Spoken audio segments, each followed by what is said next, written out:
Heard the rumor about, I don't want you to think that there's any marital problems with the Miller family, but you've heard the rumor that Gloria hasn't spoken to Van the last 2 weeks.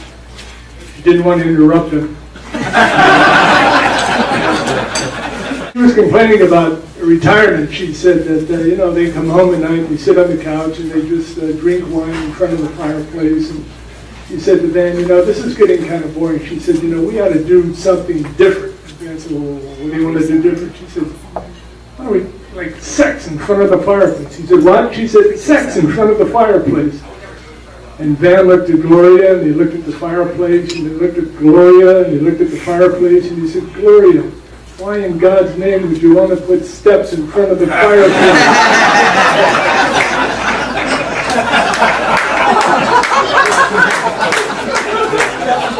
Look, she's laughing.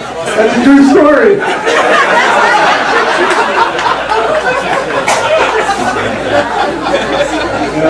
We were playing the Kansas City Chiefs, and I happened to get back into the game and try to keep passing third down. And Van said, here's Eddie Rutkowski, he's back in the game, but don't worry, fans. Last week he had a concussion, but X-rays of Ed's head revealed nothing. So. He weighs the same he did in the 8th grade, for God's sake. You know why? Because he was raised a good Catholic boy. His dad had funded a low-calorie communion wafer. Unbelievable. And now the bad news. Why the hell do I always get stuck speaking between two politicians? Mayor Joel, the best mayor money can buy. Ed Rutkowski, and Ed, thank you for whipping this crowd into a frenzy. You did a great job. But two politicians and me in the middle, I like our Lord between two thieves.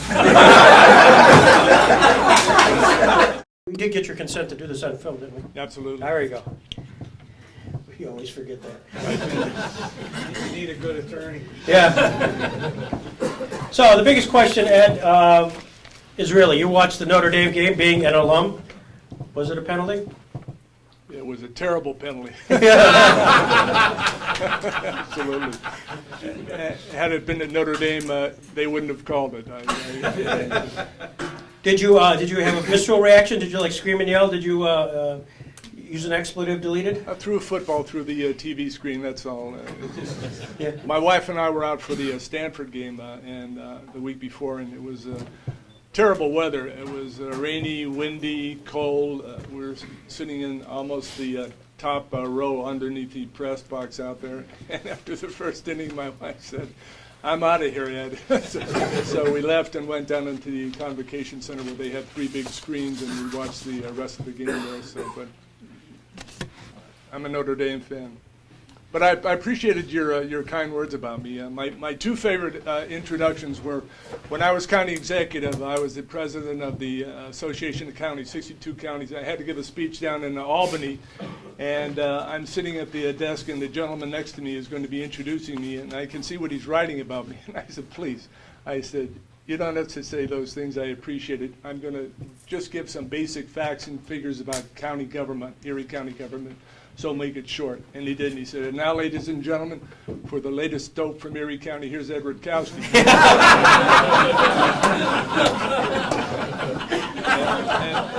and then my best football one was from my good friend Paul McGuire.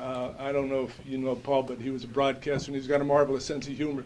In front of 1,000 people, he introduces me, and he said, and now, ladies and gentlemen, he's number 1 in your heart, number 40 in your program, and number 3 on your depth chart.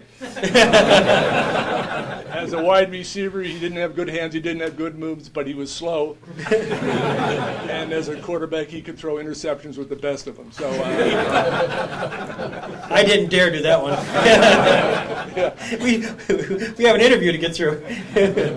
Listen, after having seen the New York Jets, I might want to go back and sign up to play. That was tough. So Kingston, Pennsylvania, you were a hotshot. I mean, you were kind of a quarterback extraordinaire there. Yeah, I made All-American at Kingston High School, and it's kind of interesting. I was recruited heavily by a lot of colleges, over 150 colleges. I went to, Miami, Michigan, Michigan State, Penn State, Notre Dame, Southern Cal, everywhere. And everywhere I went, they said, you don't want to go to Notre Dame because they got this hotshot quarterback from California going out there.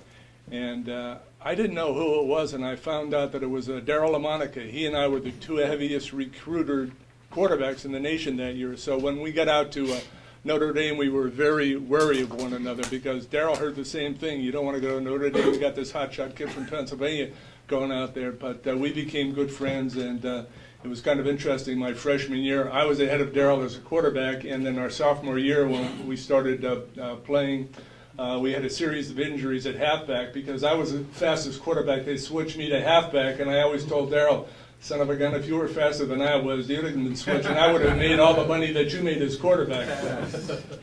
And our sophomore year, we had a backfield that read like this. Left halfback, Ed Rutkowski, fullback, Joe Prokowski, right halfback, Ray Radkowski, and quarterback, Darryl LaMonica, the Fighting Irish of Notre Dame.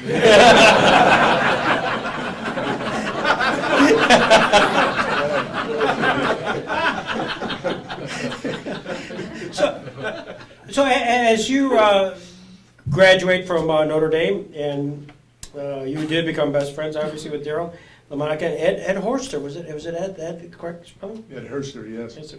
And then what? Draft day comes, and Darryl gets drafted, and you don't.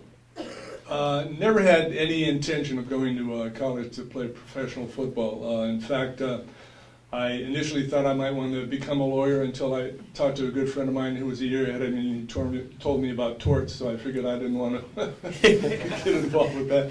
But Darryl and I and Ed Horster were very close at Notre Dame, and even Darryl didn't think that he was going to go on to play professional football. We didn't have the best record in Notre Dame under Joe Kuharich. Our best season was 5-5, so we didn't expect to get drafted.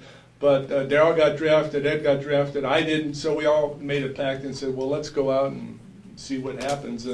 Darryl and I made the team, Ed got cut because of an injury, but I never really went into collegiate football expecting to play professional football. We figured we'd give it a try and see what happened, and it was a good experience for Darryl and myself. So did you think about the Bills because Darryl had been drafted by the Bills? Was there a segue there? Yes, we figured if the Bills were interested in Darryl and Ed, I'd like to go along with them because we knew one another, and we figured if we made the team, it would be a lot of fun. And fortunately for Darryl and myself, we did make the team, and it was a lot of fun. What'd you sign for? Kind of an interesting story. I called my mom. I was raised by my mother and my grandmother. My dad died in a mining accident about 4 months before I was born. I called my mom and I said, Mom, I just signed a contract to play football for the Buffalo Bills. She said, how much? I said, $7,000. She said, oh, yes. And she said, you're rich. And I said, not only that, they gave me a signing bonus. She said, well, what's that? I said, they give you money to sign the contract. She said, oh, my God, no, how much? I said, $300. She said, oh, you're rich. And I said, well, Mom, what do you need? What do you want? And she told me, it's a true story. So I bought her a new pair of false teeth for $150. Took the other $150, and 4 of us drove down to Fort Lauderdale during spring break, and I picked up the gas and the hotel room and came back with about $20 in my pocket. Yes, this is it. And I think I was telling Greg this, about 5 years ago, I'm president of the Buffalo Bills Alumni Association. They set us up with some of the rookies who come into camp, and we have a lunch with them, and we're talking at lunch, and I was telling this rookie sitting across from the table, I told him that story, and he said, I signed a signing bonus for $300. He said, no, you mean 300,000? I said, no, $300. So you can see the disparity between salaries. Well, during that time, again, this is AFL. This is before the combined leagues, and thereafter the Eagles were interested in you because of your Kingston, Pennsylvania guy. Yeah, I had just signed for the Buffalo Bills, a $7,000 contract, $300 signing bonus, and a couple months later I had a call from the Philadelphia Eagles because I was a big Eagles fan. I'm from Kingston, Pennsylvania, which is about 150 miles north of Philadelphia. So the Eagles were kind of my team, and they offered me a $16,000 contract and an $8,000 signing bonus. And I said, I'm sorry, I already signed with the Buffalo Bills. Today, I mean, they just tear up the contract and say, yeah, you got me. But I'm a guy from Pennsylvania. Your word is your bond, and it's a lot better than a contract. And you shake hands, and a deal is a deal. I wish we had more of that in politics and athletics today. So you go to spring or to a camp, and ironically, in preparation for today, I stumbled onto this 1963. Sunday morning, September 22nd, 1963, Courier Express welcomed the Bills. And there is on the inside welcoming newcomers. There are 5 rookies who made the Bills squad this year. They are Darryl LaMonica, Jim Dunaway, George Sames, Dave Bierman, and a rough-looking guy named Ed Rutkowski. Talk to me about those guys. Well, more. Yeah, this is here. Here's what I'm going to do. I was really digging deep into my memory bank, and so cards. And these are football cards of this era. And I want you to look at these and give us a vignette, a story. And if you don't have a story, make it up, because I know you're a politician. So kind of go through those cards and just tell me what you think. This one is Cookie Gilchrist. I mean, unbelievable ball player. The best pound-for-pound ball player that I ever played with or against, because he did get traded and we played against him when he was at the Broncos. But just a super individual. Couldn't say enough about him. He was a unique individual. He was very flamboyant, but I'll tell you one. If you were in a war, you'd want him in your foxhole. If you were in your own end zone in the huddle, you want him in your huddle, because he always had your back, and he was just a tremendous individual. Stu Barber. Stu was a Penn Stater, offensive tackle for us. Very smart individual. A lot of people don't know this, but offensive linemen are considered very intelligent because of the schemes and the blocking assignments that they have to make. But Stu was a good friend of Al B. Miller's and Billy Shaw's. Dave Berman was a good old Michigan kid. Shucks, suspender top, didn't say much, but when he said something, he meant it. Albert Davinian from Bluffton College, Doobie, could run as fast as he wanted to. He never got timed because they knew that whatever time it was, he could run faster. If somebody was behind him, you just couldn't catch him. In fact, he got the nickname of Golden Wheels. Jim Dunaway. Right now, Jim owns about all of Mississippi. Just a good old country boy. Shucks like Dave Berman. And when he said something, you knew he meant it. And it was kind of interesting. Lou Saban was our coach. He was a great motivator, and he knew how to handle individuals. He knew he could jump on somebody to get the best out of them. But if he yelled at Dunaway, Dunny would just put his head down and he wouldn't react to it. So Lou always, if Dunny made a mistake, Lou wouldn't even look at him. He just would let Dunny do his own thing. Cookie Gilchrist again. Jack Kemp, my good friend and buddy. Jack and I were from Hamburg, and Jack came to the Buffalo Bills the year before I was there. We used to drive into work together at War Memorial Stadium, and we became the closest of friends. I still wish he was alive. I still can't believe he's gone. We had a lot of fun together, and I knew very on in our football career that he was going to become a politician, because in his off season he would work for various politicians. He was doing stuff for Governor Reagan at that time in California, worked as a newspaper writer, and just a wonderful individual. He was my best friend and my political mentor.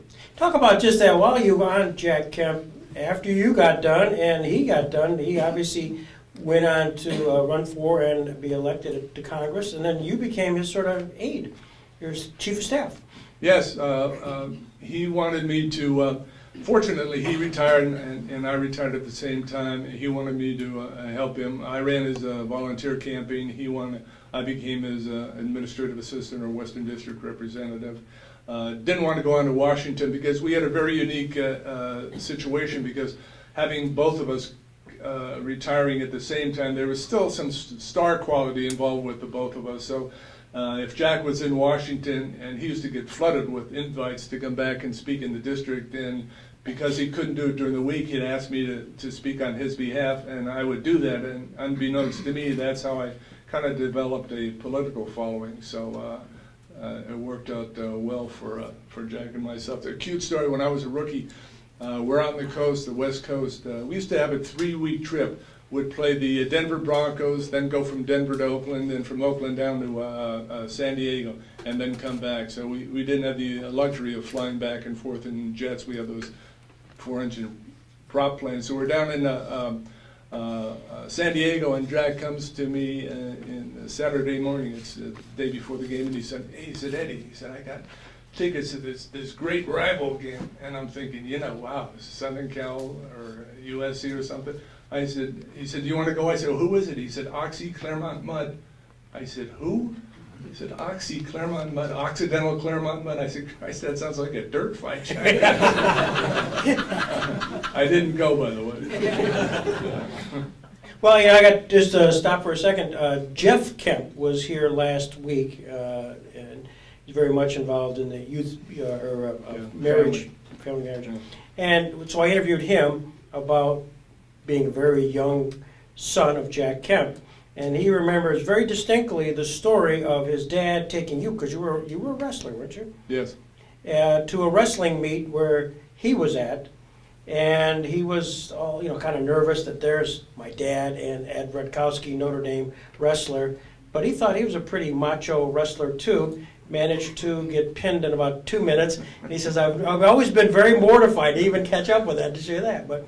Do you have any recollections of that for Jeff? No, Jeff was a little mortified, yeah, absolutely, because I kind of put wrestling on the map at Notre Dame, won about 4 individual tournaments, and went on to the NCAAs in Stillwater, Oklahoma.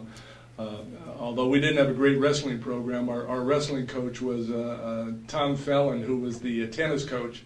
And one day we went into his office when he wasn't there, and we found out on his desk the basic fundamentals of wrestling. We didn't progress that far.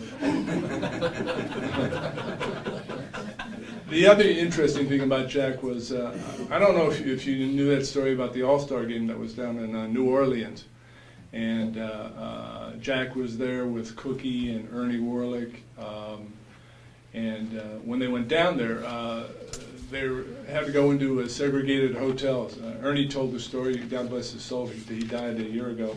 They were getting off the bus, and as Ernie was going to get off the bus, the guy said, you can't go. He said, no, I'm part of the Bills, or I'm part of the team. He said, we all got a colored hotel for you colors. And they had to stay in a colored hotel. In the stadium, in the end zone, it was split, colored and whites. And Jack told the story where he and Cookie and Ernie were trying to get back to the hotel. They were it's a true story, they were trying to get a cab, and the cabs kept passing him, and Jack said, well, let's go up to the street corner where there's at least a light. They got up to the corner, and the cab pulled up, and Cookie yelled, hey, we want a cab, and the cabbie rolls his window, and he said, y'all got to get a colored cab. And Cookie said, I don't give a damn what color it is, we just want a cab. And I recall they took a stand because they thought it was intolerable. All the black ball players said that they didn't want to participate in the game. They got the support of Jack, and all the other white ball players decided to boycott the game. They moved the game to Houston, Texas. But we were all caught up in the civil rights movement, not really knowing that we were part of it. In fact, Jack and I coming back from practice one day, it was on a Friday before going away for an away game, because we leave on Saturday for the game on Sunday. And Jack was going through the list, and he said, it's kind of interesting. He said, why do we have all the white guys rooming together and all the black guys rooming together? He said, why don't we have interracial roommates? I said, Jack, I don't know, but you're the captain, find out. So he called Jack Horgan, who was our PR guy, and Jack was like a father figure to all of us. And Jack said to Horgan, He said, how come you have us segregated like this? And he said, I don't know. He said, I thought that's the way you guys wanted it. And Jack said, no, it's not the way we wanted it. So we started having integrated roommates. Jack roomed with Art Powell. I roomed with Booker Edgerson. I recall the weekend of the Kansas City game being with Booker. I learned about black eyed peas, and he learned about, as he calls it, kielbasa. and these guys, they're like brothers to me. I mean, I never had a brother or a sister, but I had many brothers, and Booker and Charlie and Ernie and Jack and all those guys are our brothers. So,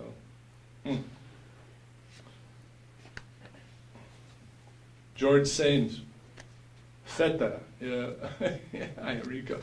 He was from Michigan State. We played Michigan State twice, and in 4 years at Notre Dame, 2 games against Michigan State, George Sames scored 8 touchdowns. We get into training camp in Blaisdell. The first day where we're checking in to get our not equipment, but information and everything. And there's a line of guys getting ready to go into the office. And there's this guy in front of me. And he's bespectacled. He looks like he's about 5'8", and I thought, who the hell is this guy? You know, and I look, I see his bag. It's George Sames. I tap him on the shoulder. I said, "Are you George Sames?" He said, "Yeah. Why?"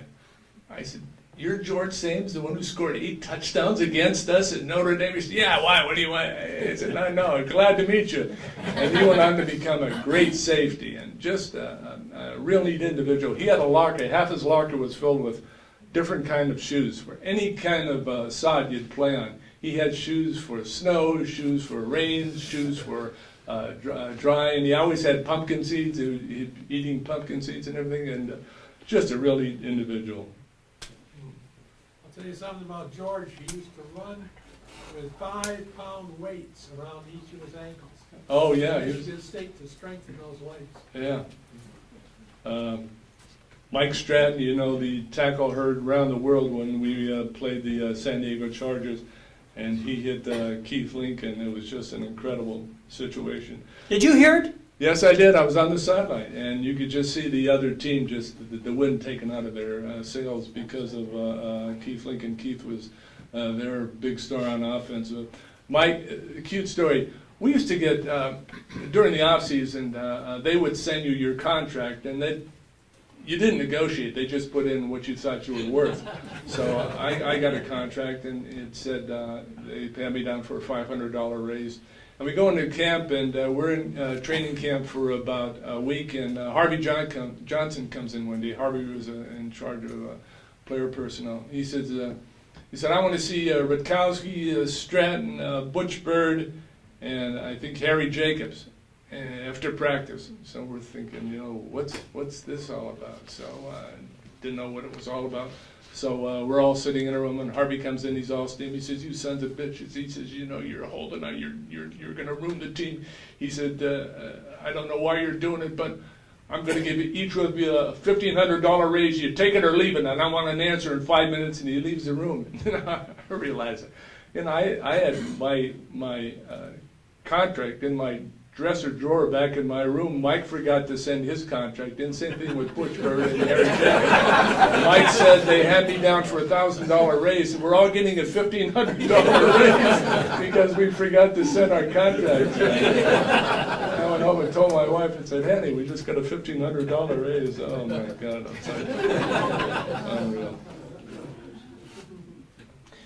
There's a card that says, well, first of all, there's you blew right by one here. Number 40, Ed Rutkowski. What would you say people would say about you as you entered in 1963? So if I had Eddie Abramowski here, and Abe would talk about Ed Rutkowski, what would he say? He would say he loves the challenge, very competitive, and likes to play a variety of positions. Probably would get bored at one position. I made the team as believe it or not, a defensive cornerback. Slow white kid from Notre Dame, go figure that one up. And then I got switched from defensive cornerback to offensive halfback. My second year, I played a year at offensive halfback with Cookie Gilchrist. Then I got switched over to play wide receiver. And in addition to doing all that, I was on special teams. I returned kickoffs, and did punt returns. And on Tuesday and Thursdays, I went down to Bill's office and swept up, and ended up playing quarterback, which is something I really loved to do. It was a lot of fun and the biggest thrill of my life. And in fact, we played so well. The biggest thing in my whole career was we had played. I started against the Denver Broncos. This was on a Sunday. And we were ahead by 1 point with 14 seconds to go in the game. I was so excited because we were going to be able to win this game. This was my first start. I hadn't played quarterback since high school. And Floyd Little came out of the backfield. Booker Edgerson slid. He caught a ball on the 14-yard line, ran out of bounds. 7 seconds left. They kicked the field goal, and they beat us. Then we had to play 4 days later on Thursday afternoon, Thanksgiving Day, on national television against the big bad Oakland Raiders. And here I am. I'm going to be the starter. And who is starting for the Oakland Raiders? Darryl LaMonica. And I had this vision in my head. I beat the Raiders. And we walk off the field, and I go over and I shake hands with Darryl, and I said, "I love you, buddy, but I always knew I was a better quarterback than you were." But it didn't happen that way. We lost 13-10. We had them on the ropes, and I was taking them down for a last-minute field goal to tie it. Bruce Alford kicked it 45 yards, hit the middle of the goalpost, and bounced back in, and realized that it just wasn't in the works for us. But it was my fumble against Oakland that got us the worst record that year, and we got the #1 draft choice, O.J. Simpson. So imagine, your claim to fame is getting the #1 draft choice. And Mr. Wilson and I always had that joke, and I'd always say to Mr. Wilson, "Mr. Wilson, you owe me a finder's fee." I'd say, "Well, what are you talking about?" I said, "No, finder's my fumble against Oakland. Well, you got O.J., the #1 draft choice." He said, "Oh, that's funny." I said, "No, you owe me a finder's fee." Never got it. It's probably still in the drawer. Because that was all 1968 when you we're going to jump through a few years and then come backwards. But in 1967, the season wasn't very good, and you were actually cut in '67, right? So from the Bills. And No, then, 68, yeah. Yeah, and then you came cut before the last cut. It was kind of interesting. It was the last cut. And Joe Collier called in the office, and he said, "I'm sorry, we just don't have any room for you." He said, "I know you can play. Well, I'll call some other coaches and see if we can get you hooked up with somebody else." It's awfully tough, when you get cut on the last cut because everybody's got their team in place. I said, "No," and I had a family in Hamburg and kids, and I just didn't want to become a football gypsy. So I said, "No." I said to him, "You're making a mistake. Let me stick around. I'll stay on the taxi squad, and I feel confident that I'll make the team." And sure enough, a couple weeks later, I made the team, and that was the year that ended up at as a starting quarterback for the Buffalo Bills. So if you'd have told me before the season I was going to get cut and come back, make the team, and be the starting quarterback for the Buffalo Bills, I would have told you were crazy, but you never know. I always tell those kids, if you try hard enough and work hard enough and long enough, you'd be amazed at the results, as I was. So doing some serious research about you, Ed, 1968, this is from the book Rockin' the Rock Pile. Ed Rutkowski recalled a chance encounter with Don McPherson, a Denver assistant coach, years later after that Denver game, the Floyd Little game, in which McPherson recounted the play-by-play of this game. Do you remember that story? I remember, McPherson was a coach at Syracuse. And I was walking through an auditorium, and then we had to go into a restaurant. And as I was walking through the restaurant, McPherson sitting at a table, he said, "Rutkowski?" And I said, "Yes, sir." And he said, "Come over here." He said, "I want to tell you something." And he said, "I'm Mac McPherson." And he said, "You almost got me fired." I said, "What are you talking about?" He said, "Remember you were playing a quarterback against the Denver Broncos?" I said, "Yes." He said, "Well, I was one of the assistant coaches with Lou Saban." Now, Lou was a fiery guy. He was very temperamental.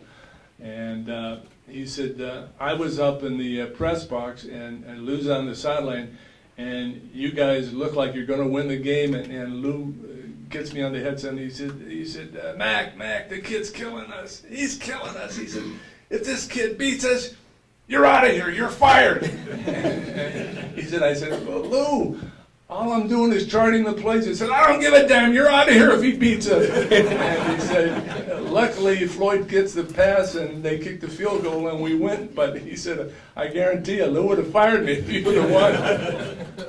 But Lou was a great guy, I'll tell you what. Talk about a motivator. My rookie year, we're playing a team in, I think it was the Denver Broncos and the Carolinas. And I'm on the kickoff return team, the kickoff team. And I'm the end man. And the end man, you have contained responsibility. You're supposed to go and make sure that you force everything to the inside so the guys can make the tackle. Oh, we kick off to the Broncos. I see this guy, man, I'm going to go in there and make the tackle. And I take a sharp inside attack line. And this guy gets around me to the outside. And I think, oh, boy. And luckily he didn't score. He got tackled on about the 20-yard line. So I'm running off the field thinking, thank God he didn't score. And as I'm running off the field, I see Saban running down the sidelines, and I thought, well, where's he going? And as I get to the sideline, Saban comes over, grabs me, to this day I remember, grabs me by my shoulder pads, and he said, Mr. Rutkowski, he said, I think you're going to have a good career as a football player, a professional football player. But if you ever let a man get outside of you again on a kickoff return, it's not going to be in a Buffalo Bills uniform. You understand me? I said, yes, sir. And I never did. You remember those things. The other cute thing about Lou is I was single my rookie year until I got married the next year. And Booker Edgerson played at Western Illinois for Saban. And so Lou invited Booker Edgerson and myself to a Thanksgiving Day dinner with his family, which was very nice of him. And we're sitting there eating turkey and everything, and after we get done eating, we're sitting there chatting and talking, and he sits down and he said, no.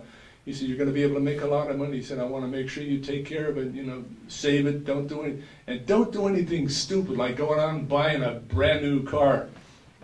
I had just bought a brand new 1964 Pontiac Grand Prix, and it was parked out in front of Saban's house. So after Thanksgiving dinner, we're saying goodbyes and everything, and so Lou was walking out with us. I'm thinking, where's he going with this? He walks out to the door, and then he walks out on the porch with us, and he's saying goodbye. Now, I have to walk down the path to the street. My car is to the left of me, and I'm saying, goodbye, Coach. I walk to the street and make a right. Go all the way around the block, wait for about 15 minutes, hid behind the mailbox, crouched down, hid behind a tree, snuck in, got in my car, and drove away. Speaking of stories, give me your best Cookie Gilchrist story. We're playing the West Coast Swing, and we played Denver, we played Oakland, we're in San Diego.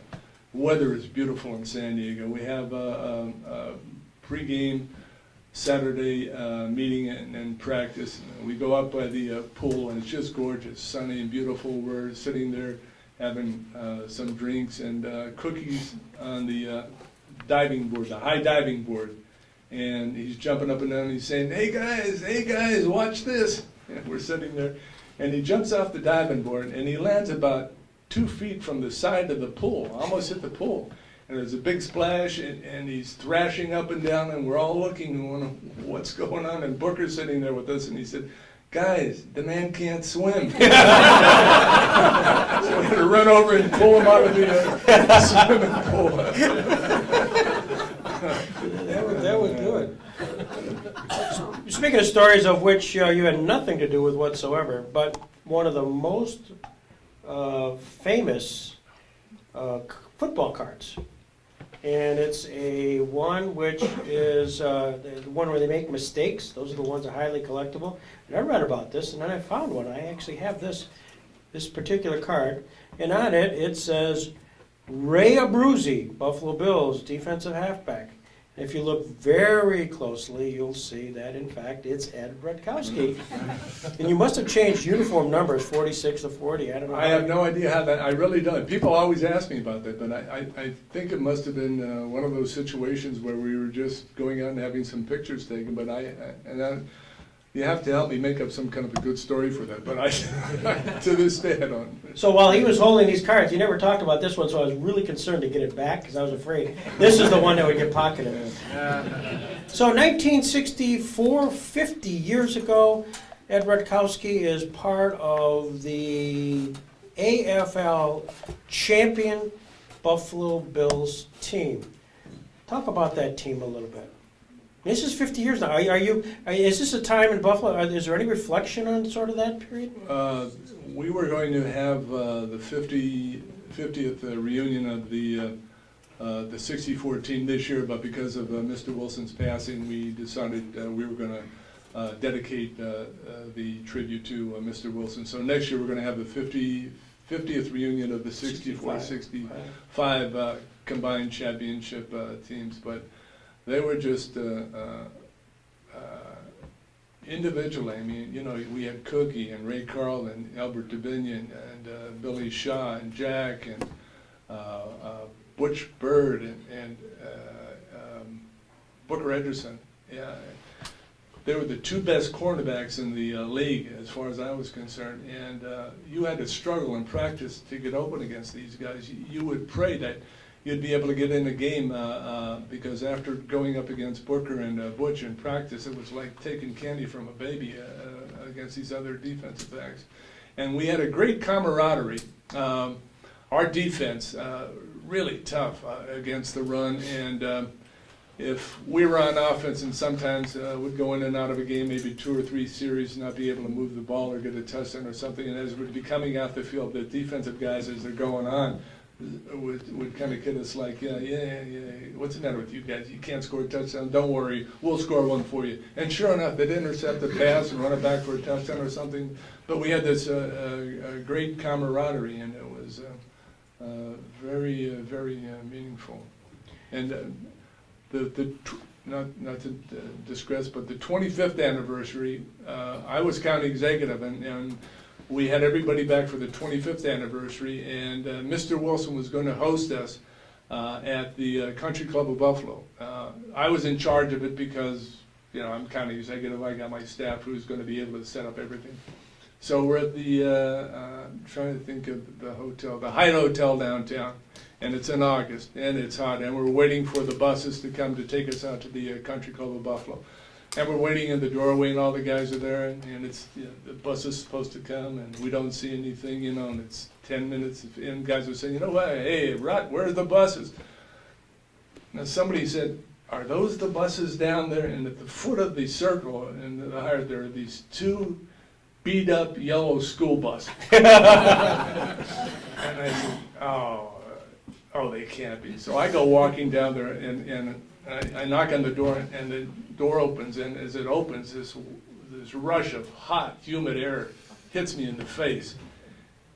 And I said, these aren't the buses for the Buffalo Bills alumni, are they? And he said, yes, sir. I said, oh my God, they're not air conditioned or anything. So I'm waving everybody, and guys are coming down, getting on the bus, and you can hear the comments, oh, nice bus, Ed, you know. And they're trying to open the windows. And that's not the best part of the story, but I'm in the front bus because I'm showing the bus driver how to get into the Country Club of Buffalo, which is the most prestigious country club in Buffalo. And you're pulling down this long, winding driveway to the entrance to the Country Club of Buffalo, and there's Ralph Wilson standing there waiting to greet the bus.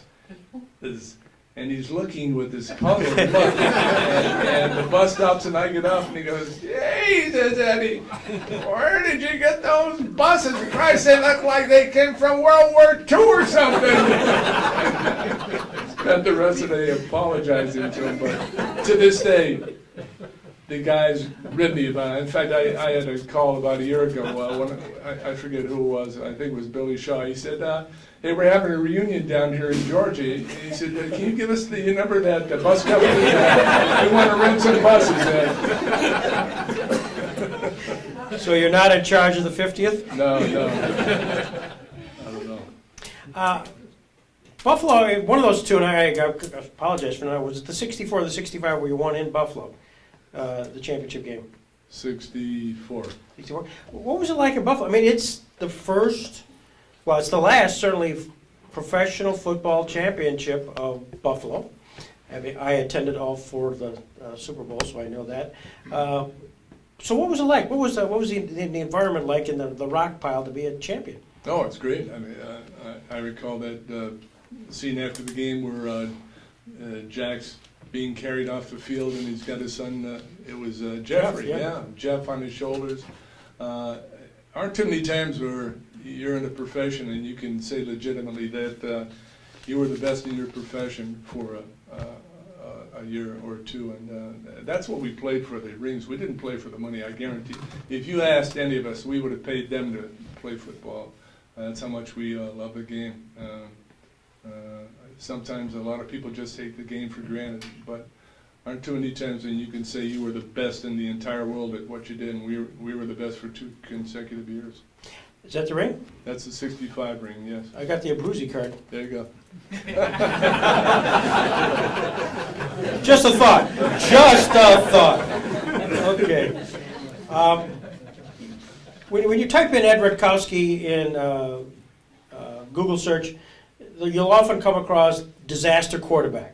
And that's the 68 year. The disaster happened before I went in, not after I went in. No, they call that disaster quarterback because you don't normally carry 3 quarterbacks. You have 2 quarterbacks, and if your 2 quarterbacks go down, they consider that kind of a disaster. And you got to have somebody come in and play, and that was my role at that time. In fact, I used to be able to go in and we had the 2-point conversions. They would pull Jack Camp out and pull me in, and I'd run an option, so you can either pass or run, and I think I might hold the record for 2-point conversions with the Buffalo Bills, but it's just because of my running ability in addition of being a quarterback.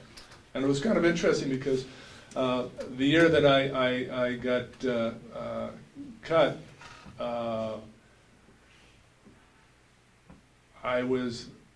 I went up and I played a year with the Montreal Alouettes. They wanted me to go up there and play quarterback. And before I went up there, I was calling various teams, and there were 2 teams who called me. The Oakland Raiders man called me, and Weeb Eubank from the Jets.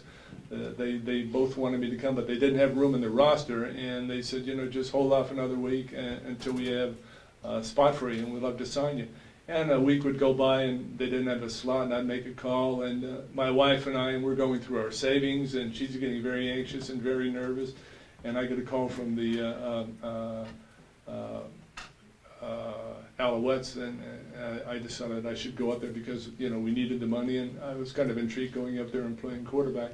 But it was kind of interesting. After I got there for 2 days, I finally got a call from the Oakland Raiders. They wanted me to go back and play, but again, I had signed a contract with the Alouettes. I mean, I would love to have gone and played for the Raiders, because I asked my dad, what would you want me to do? He said, what do? He said, you almost beat us when you were playing quarterback for the Bills. And he said, you'd be able to be our 3rd-team quarterback. We wouldn't have to carry 3 quarterbacks. You could play a variety of other positions. So, but things happened for a reason, and I went up and played 1 year with the Alouettes, which was kind of interesting. I never knew what the heck an alouette was until I got done playing with it. It's a bird, I understand. But How many people knew that? Yeah. So your first game in 1968 as a quarterback, they announced you were coming in. Dan Dara had gone down, Kemp had gone down. Was there anybody else? Dan Dara, Kemp, Kay Stevenson. First it was Tom Flores, and then Jack, and then Dan Dara, and then Kay Stevenson, and Benny Russell. And I was kind of the last guy standing, so I was it. I was too stupid to stay down, so I said, I'd love to play quarterback. And you were, I'm just quoting this from the book, you were a little unnerved by it, but anxious and excited because that was the thrill of my life, playing quarterback. But the thrill was fleeting, as Rutkowski's first pass as a pro quarterback was intercepted. That does happen. And it's kind of cute because the favorite story that I had is Jack Kemp. Now, he's on the sideline on our bench, and he's got his knee in a cast because he had tore up his knee. And he's sitting there, and I think I threw 5 passes in the game, and I think it was against the Houston Oilers, and 3 of them were intercepted. And every time I came off to a standing ovation, and Jack sitting on the sideline, and he's shaking his head, and he said, "Oh, Eddie, if only I had gone to Notre Dame, and if only I was Catholic, and if only I was Polish." That's